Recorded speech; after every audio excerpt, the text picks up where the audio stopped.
Top 8 most underrated zombie movies that you must watch. The journey of zombies within the world of cinema has been interesting. For years, they didn't make too many on-screen appearances, apart from voodoo lore and radioactive humanoids. And the few films where they were portrayed, they were far from the cannibalistic, flesh-hungry creatures that we're accustomed to today.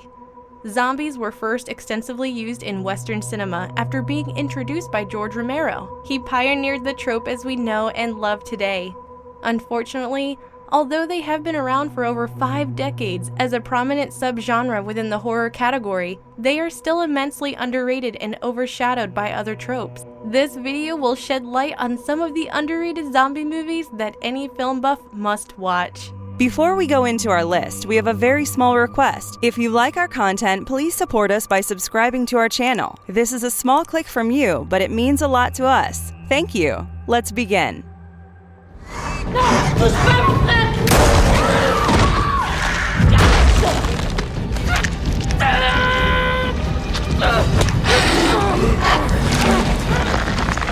Overlord, 2018. This is an American alternate history horror film starring Jovan Adipo, Wyatt Russell, and John Magaro in a plot set on D-Day, June 6, 1944. Several American troops are dropped behind enemy lines to execute a crucial mission.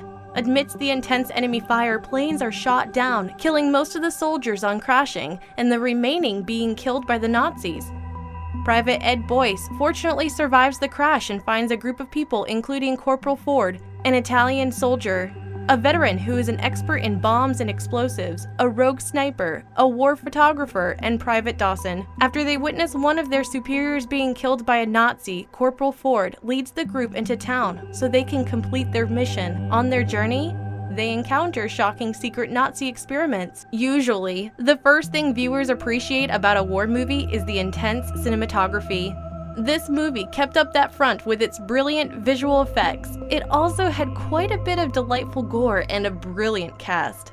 Because of the time period during which it was made, the film received a lot of hype due to J.J. Abrams' involvement. Besides this, it made a lot of old folks nostalgic about the 70s and 80s when they got to watch movies about both zombies and World War II. With a simple story, director Julius Harvey has created a film with schematic characters, almost one-dimensional, some would say. But this usually goes unnoticed because it is not exclusively a World War II drama. Some even go as far as saying that Overlord is a B movie with a Hollywood budget. However, on the whole, its minor flaws are overlooked, because it is a brilliant, dark, bloody, action-driven movie about zombie soldiers trying to conquer the world. What's more interesting about this movie is that it incorporates more practical effects instead of the standard CGI that most films used. This was to get authentic reactions from the actors involved in certain gory scenes.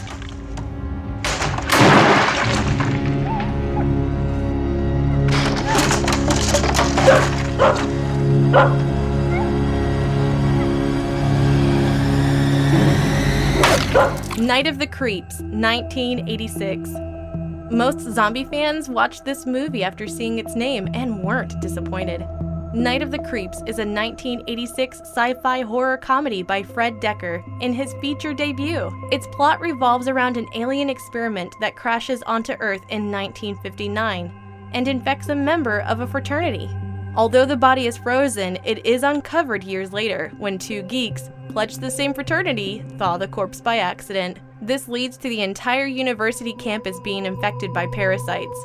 These are no ordinary parasites. They transform their hosts into murderous zombies. Tom Atkins has been moderately appreciated for his role in this movie. Popular opinion holds that he was the perfect candidate to play the role of a washed-up detective. Moreover, this was definitely one of the high-end B movies appreciated for its creativity and plot. Although alien slugs contaminating your body and turning you into a zombie sounds like a cliche, it is portrayed in a rather interesting manner. Considering the era during which this film was created, it contains impressive special effects, whose simplicity makes them look realistic and extremely daunting. Night of the Creeps is definitely one of the better horror movies that was released during the 1980s. The script pays homage to every 1950s sci-fi horror movie, especially the convention of zombie films pioneered by George Romero. The film's screenplay, having self-conscious and self-mockery written all over it, can be attributed to Decker incorporating witty and memorable dialogues. Overall, the film is more than just a zombie comedy. It is a well-done suspenseful film with plenty of gore and remarkable special effects. This also happens to be Tom Atkins' favorite movie.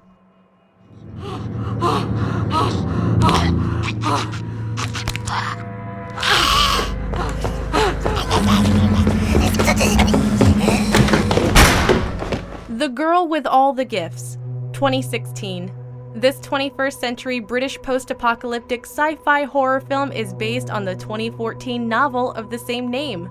The film depicts a near-future dystopian world where humanity has been demolished due to a mysterious fungal disease. Whoever gets infected becomes devoid of all free will and transforms into a flesh-eating zombie.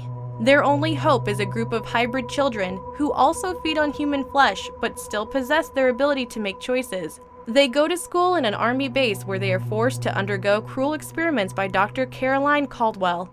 Their school teacher, Helen Justineau, grows fond of a particular student, Melanie. One day when the army base is attacked, the three of them are able to escape with the help of Sergeant Eddie Parks. It's also an enriching experience for film buffs to watch movies where the traditional tropes are sidelined and a whole new storyline is adapted.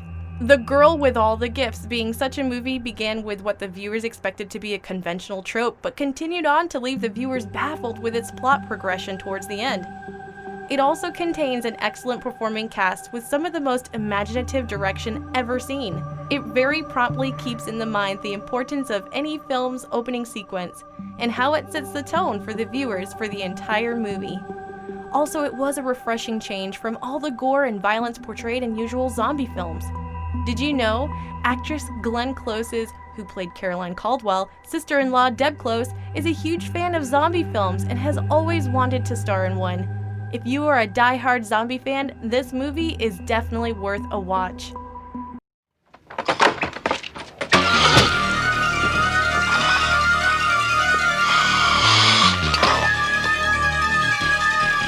Night of the Comet, 1984. This is an American science fiction horror film written and directed by Thorne Eberhardt. It begins with everyone celebrating the first comet in 65 million years to fly towards Earth. Only Regina Belmont and her sister Samantha, who care more about fashion trends than celestial events, aren't celebrating this occasion. The next day, they discover that they are the only two remaining residents of Los Angeles, while everyone else has been vaporized or transformed into zombies. With the help of a friendly truck driver, the two sisters save everyone and escape from flesh-eating zombies. Thorne Eberhardt certainly makes this stand out among an entire decade of post-apocalyptic zombie films created in the 80s. It is rather hysterical just to imagine the idea of two valley girls going shopping once they find out that the rest of the city has been transformed into zombies. He took a familiar sci-fi trope and added his touch of originality to create a movie with a whole new concept. For a low-budget flick, the actors have performed rather well, especially Catherine Mary Stewart, who is one of the most talented and underrated actors of her time. Unfortunately, this film has been stuck in the category of 80s teen horror films since its release. Although it has elements that are subtle commentary on teen culture, that is not the essence that Eberhardt was hoping to achieve as a dominant theme. In fact, while most directors are hell-bent on portraying a series of doom and disaster through their films, Eberhardt would rather entertain his viewers by incorporating witty humor in his. The scenes portraying an empty Los Angeles were actually working days, filmed early in the morning.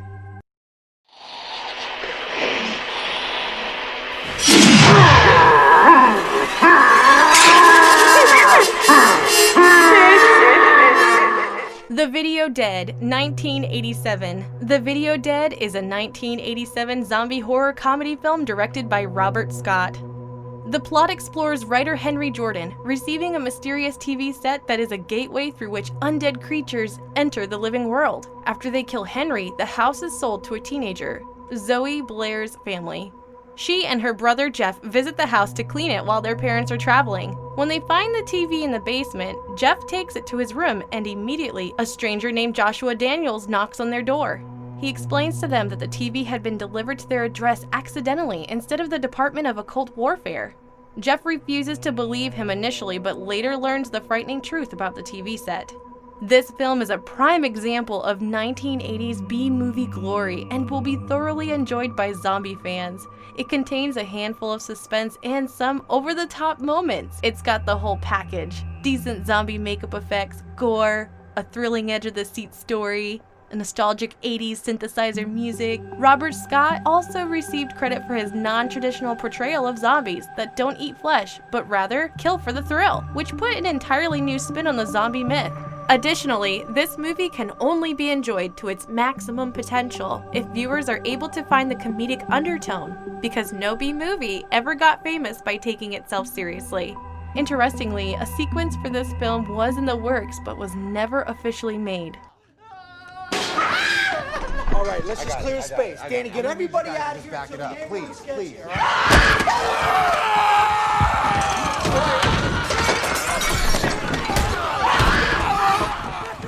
Quarantine, 2008. This is an American found footage horror film starring Jennifer Carpenter as the lead. A television reporter and her cameraman get an assignment to spend the night shift with a fireman crew. Due to a 911 call, they end up in an apartment building surrounded by the police. When they hear intense screams from one of the apartments, they learn that a resident of that building has been infected by an unknown virus. A few of the residents who were attacked try to leave with the camera crew, only to find out that everybody is quarantined inside the building. All communication has been blocked, and the only evidence of that day's events is captured on the crew's videotape. Being a remake of the 2007 Spanish movie Rec, Quarantine had some pretty big shoes to fill since Rec was a widely appreciated film. Nevertheless, Quarantine was praised for its own strengths. It is an edge-of-the-seat thriller that lures the viewers in with a relaxing opening sequence, and suddenly pulls them into a world of darkness without them realizing it. This film was also appreciated for its set design, lighting, and the nature of its characters. It stands out from typical zombie flicks for having characters trapped in a frightening situation, where they die because of inevitability and inescapability rather than naivety and stupidity. The first-person point of view enhanced the sense of confinement and helplessness felt by the characters, which some viewers felt was reflected onto them. Unfortunately, being a remake comes with uninvited comparison. Many have criticized Quarantine for being a less authentic version of Rec. Most people who watched both films felt like the acting in Quarantine and representation of zombies was overall inadequate.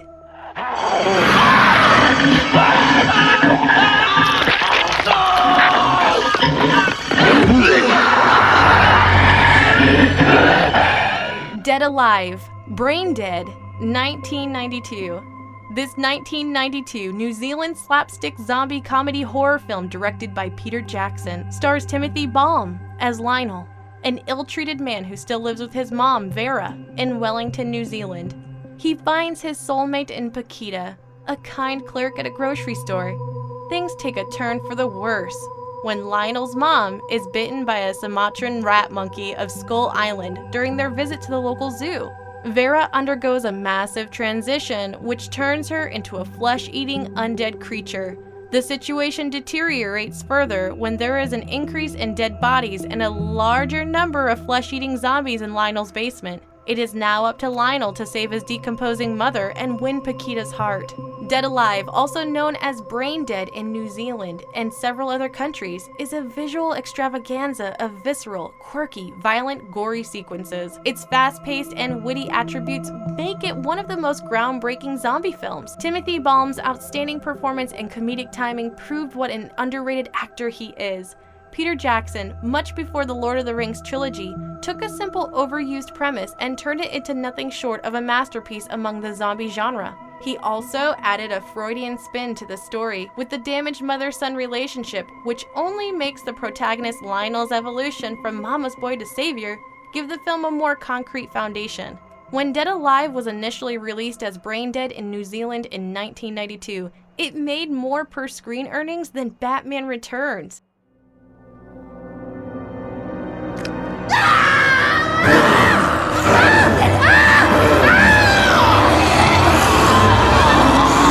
I Sell the Dead, 2008. This 2008 horror comedy has its premise set in the 18th century, where Arthur Blake awaits execution for murder and grave robbery. Since he has only a few hours remaining until he is taken to the guillotine, Arthur narrates his life's tale to Father Francis Duffy. He confesses to the priest about how he began the business of grave robbery with his partner Willie Grimes. The film takes place in the 1700s, with which comes the pressure of accuracy while creating the set. Irish director Glenn McQuaid managed that very well despite this being his debut. The accuracy and unexpectedly breathtaking cinematography makes this stand out as far as zombie movies are concerned. Interestingly, the dominant tone of the film is rather comedic, given the film's name, where viewers expected it to be a fest of blood and gore. Even then, the comedic timing and situations are such that they make you grin in agreement rather than howl and cackle. One of the things that makes this a unique film is that it can be categorized as a period film, as much as a horror comedy.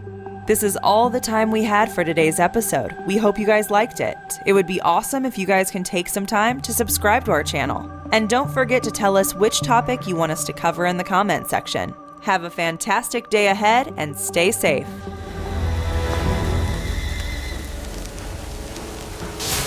I think I'm done with this.